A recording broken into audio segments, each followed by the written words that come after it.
Now, despite YouTube and Facebook, what do you think now? Is it all right? We do all right? I'm going to introduce these guys, but you do have a choice if you want to know. Is this the church going to say no?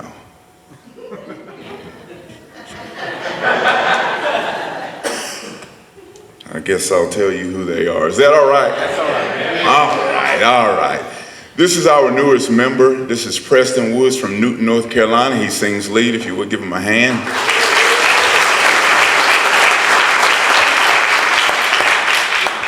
Also singing lead beside him is Jerry Edwards from Charlotte, North Carolina.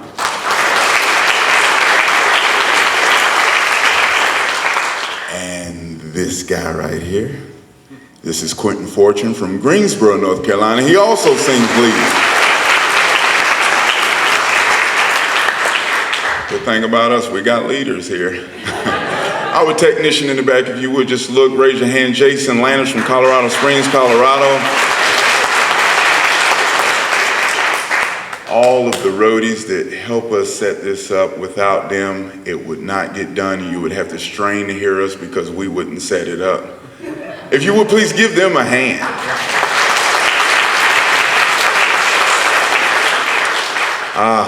Now the good part. Who am I?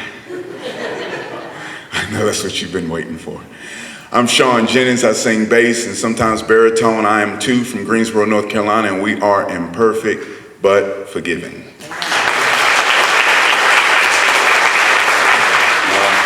Pastor Garen, First Lady, thank y'all so much for allowing us to be here. There are some faces in here we do recognize, a lot we don't. We thank this entire church family for allowing us to be here. Y'all have such great energy. When we came in, you loved us immediately. That is so overwhelming to our hearts. As you can see, these shirts we have on, we've just done our first breast cancer awareness, and let me tell you, something so humbling, it broke my heart, but it also gave me inspiration to just respect men and women who have survived cancer. And if there's any here, we salute you in your fight in cancer. Thank y'all so much for showing the rest of us what tenacity truly is. Thank you. If we could just give a hand for that, it's all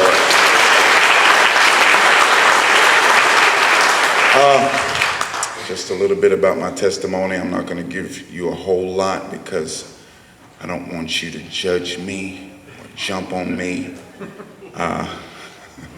I'm so serious, Pastor. I'm so serious. We don't turn the van off. You know? It's running right now. That's our contingency right there. We will run out of here. They still think we're joking. I love y'all. I've always taken shortcuts in my life. I used to try to trick people. Sometimes I still do. Be careful. I will try to trick you if you allow me to get in.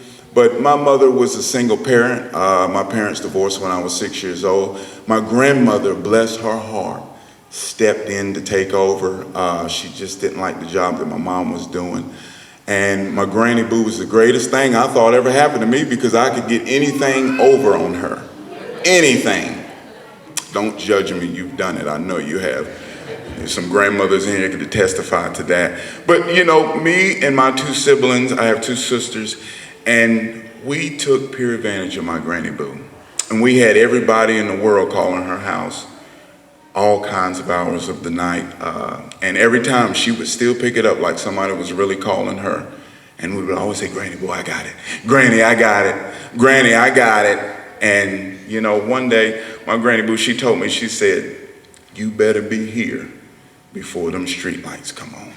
Because my grandmother, she wasn't shy to whoop us. And she whooped us in the face for some reason. I seriously think we should have called 911, but we didn't. Because I think she would have whooped them. But one day I was playing my video game and it got really, really late. And when I looked outside, I seen it was dark. And my friend was so afraid for me. He said, Shawn, what are you gonna do? And I said, I don't know, but I gotta figure something out because my house was at least a quarter of a mile. Now on foot, that's pretty far. So my mind got to turning And I knew that people always call the house. So before I run home, I need to do this. And I don't want y'all to judge me, okay? Because she doesn't know, okay? And you won't get to meet her, okay? I picked up his phone, tried to be normal, and my grandmother picked up on the third ring. She said, "Hello?" And I waited a second. And I said, "Granny Boo, I got it."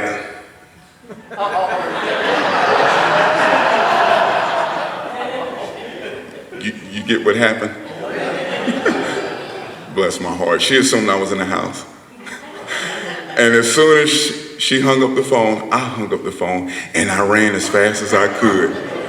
I jumped into my bedroom, and then I come into the room where she was about 20 minutes later. And I said, "Granny Boo, what are you doing?" She said, I didn't even realize you were here." I said, "Yeah, do you need something?" And she said, "No, I was gonna get you if you wasn't here." I said, "Well, thank God I'm here." And that's just a little bit about my story. God has been so good to me. I've been gone 11 and a half years. I know, sweetheart, I know, that upset him. That's a long time. But God has blessed me. He's blessed all of us. He has refurbished us. We would have been ashamed to stand before you and sing these songs, but God saved us. I always love to tell people in the courtroom, my family cried, Jesus Christ celebrated, because this was the beginning of me building a relationship with him. And I thank God that y'all allowed us to come here and share our testimonies and sing praises unto him. And if you would, just please help us sing this song. Sometimes I cry, I hope you know it. Sometimes you cry, sometimes I cry. But we're not always sad, are we? We're just overwhelmed with the joy that God has put in our life. Thank y'all for having us.